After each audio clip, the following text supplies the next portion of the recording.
We discovered a dead baby in the bathroom. Oh my gosh. I'm sorry. He came out at me and I didn't know what to do. Lexi, I told you about this. But it I just asked you, baby, to tell me the truth. scared. It was not crying or nothing. What did you do to it? Okay, stop right here. Stop. Where did you put the baby at? Tell me the truth. In there. 517-836-460. That came out in the toilet? You put it in the bag? Yes. In what bag? Why did you say anything to us? Do you want to get in trouble for this now?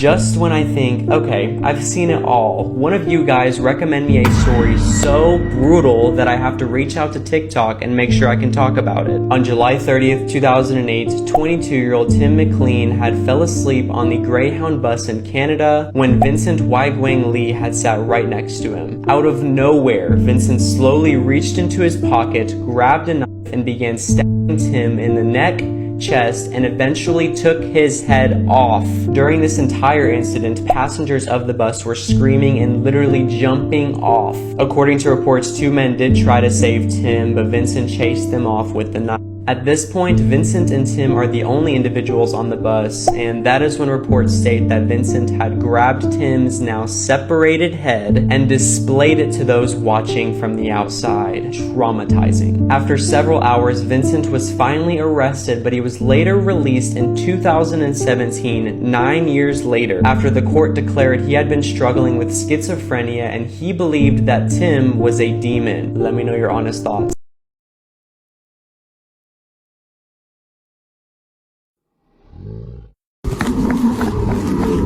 What in the world? This is absolutely insane. A 14-year-old girl went into a bathroom on a plane and allegedly found a camera taped to the seat. This was on an American Airlines flight. On September 2nd, the 14-year-old girl had to go to the restroom. According to the family's attorney, while she was waiting in line, she was approached by a male crew member who told her that she could go use a first-class restroom. It will be quicker. When they get to the restroom, he tells her that he needs to go in and wash his hands first because he's about to go pick up trash. He told her that the seat was broken, but that they were going to fix it when they landed. She said that he was in there for about a minute and he came out. She went in, she used the restroom, and when she was about to flush, that's when she saw this. She took this screenshot and you can see the flash from the phone was on and everything. The 14-year-old went and showed the picture to her parents, and at that same time there was another woman about to go into that restroom. So the mom jumps up and runs to her to warn her, and she's like, hey, don't go in there. And she shows the photo, and I guess the male crew member that had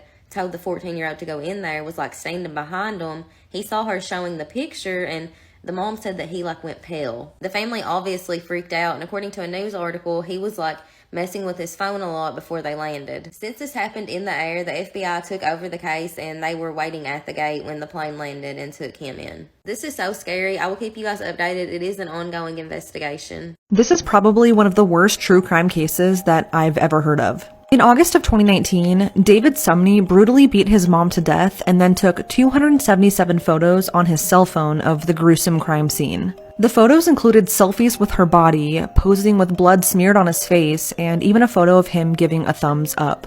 After he brutally killed her, he put her body in the bathtub and proceeded to record himself washing off her corpse. When the family couldn't get a hold of 67-year-old Margaret Sumney on August 31st, 2019, they knew something was wrong. After trying for 2 days with no success, they had the police conduct a welfare check at her Pennsylvania home. When authorities couldn't reach Margaret, they forcibly entered the home where they discovered shattered glass everywhere and blood smeared on the walls and furniture. Upon investigating, they then found Margaret's badly beaten body in her bathtub.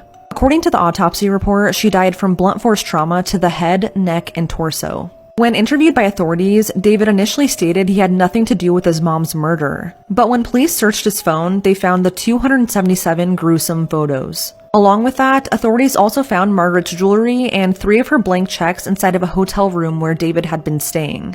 David was arrested on September 4th, and during his trial, a defense expert stated that at the time of the murder, he had taken a high dosage of Adderall, which caused diminished mental capacity. His lawyer argued that the murder was strictly due to drug and alcohol use.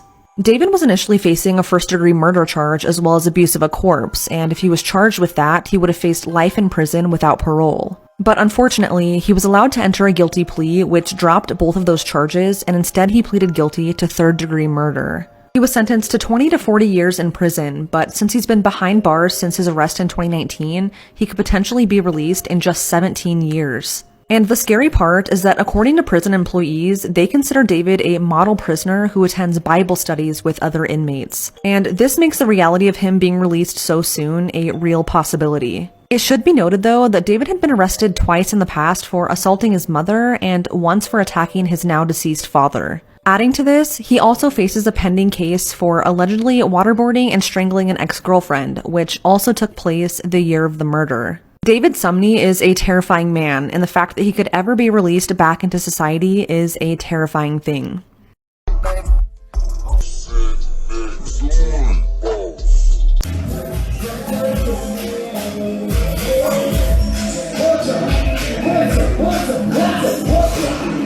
This is the story of Nadramo Ajay, aged 24, a pretty young lady who was killed by her would-be boyfriend who she went on a date with.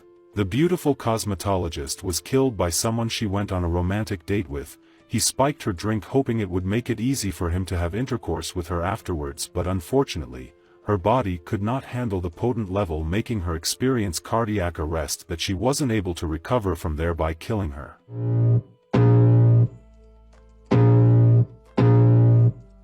I can feel the blood creeping up from the heathens. Got will, got fight, got pride, got reason. If they wanna go eat, then you know I'm gon' feed them. If you're coming for me.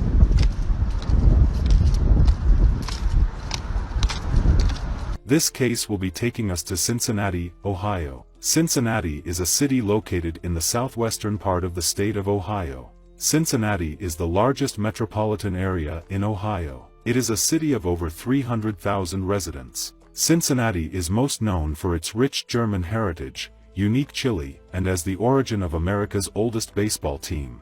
It's home to America's oldest baseball team, the Cincinnati Red Stockings, which was found in 1869. Nadramo Ajay was born on March 28, 1995 and was affectionately known by her friends as Nini or Awofejua. She was a young lady of Ghanaian descent who lived in the States. She is the daughter of Pastor Glitter Soa Ajay. She and her parents were based in the city of Cincinnati, Ohio. Nini was a popular person on all social media platforms. She was into beauty as a whole but mostly spent her time as a hairstylist. She owned the salon called Ahoof Styles. She showcased some of her handwork on social media. Yes. So cute.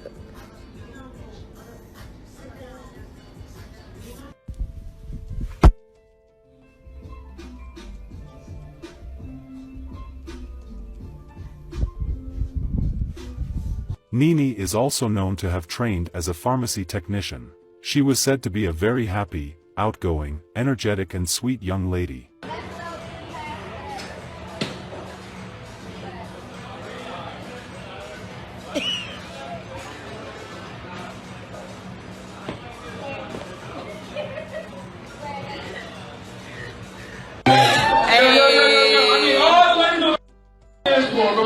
Why do you want to be executed? I have to be. Because I will kill again. No, I would do it again. I've been molesting kids nonstop since I was 13 years old, over half my life. Anything happened, I can guarantee I'd do it again, and sooner or later I would kill another child. I've done it before, and at the time I liked it. In 1989, Wesley Allen Dodd pleaded guilty to his crimes of taking the lives of 3 boys. Dodd killed brothers William Neer, 10, and Cole Neer, 11, in a Vancouver park before strangling 4-year-old Lee Iseli a month later. In 1990, Dodd was sentenced to death. He was given the option of lethal injection or death by hanging. He chose to be hanged for his crimes and dropped all appeals, believing he had to die. He stated numerous times, "I will kill and rape again." and enjoy every minute of it. Dodd was hanged on the 5th of January, 1993. His final words were, "I was once asked by somebody, I don't remember who, if there was any way sex offenders could be stopped. I said no. I was wrong. I was wrong when I said there was no hope, no peace. There is hope. There is peace. I found both in the Lord Jesus Christ. Look to the Lord, and you will find peace." Well, that's some intense final words. Didn't leave them hanging on a word whatsoever. Am I pure evil? Am I the face of terror sitting here in front of you? Or am I able to talk to you man to man? Most people in this country think you are the face of evil, don't they? They do. But sitting down here now, and let me make clear, I'm not sitting here trying to influence you. And I'm not putting on a game face. I'm not conning anybody. I'm just being me. In 1995, Timothy McVeigh took on the nickname Oklahoma City Bomber after setting off a bomb he created that killed 149 adults and 19 children at an Oklahoma City federal building. He was sentenced to death, and when his time came in 2001, he chose to remain silent the entire time the lethal injection took place. He did, however, leave a note behind in place of his valid final words, quoting the last few lines of the poem Invictus by Sir William Ernest Henley. Timothy McVeigh was executed by lethal injection on the 11th of June, 2001. His final words were written, "I am the master of my fate. I am the captain of my soul." If you ask any of the families of the Oklahoma City bombers' victims, they'd say he got off easy, and considering some of the other people on this list, he pretty much did. For those people who have been given the death penalty, who have been convicted of taking another's life, what should society do? Okay, well, one of the main arguments of the death penalty is that it will potentially deter other people from committing crimes. Do you think it will? Definitely not. The case of Robert Sullivan is an interesting one. Convicted of murdering Donald Schmidt, an employee in the Howard Johnson restaurant where Sullivan used to work, Schmidt was shot in the head twice with the use of a shotgun in 1972. Sullivan was on death row for over 10 years, and he fought the death penalty with support from the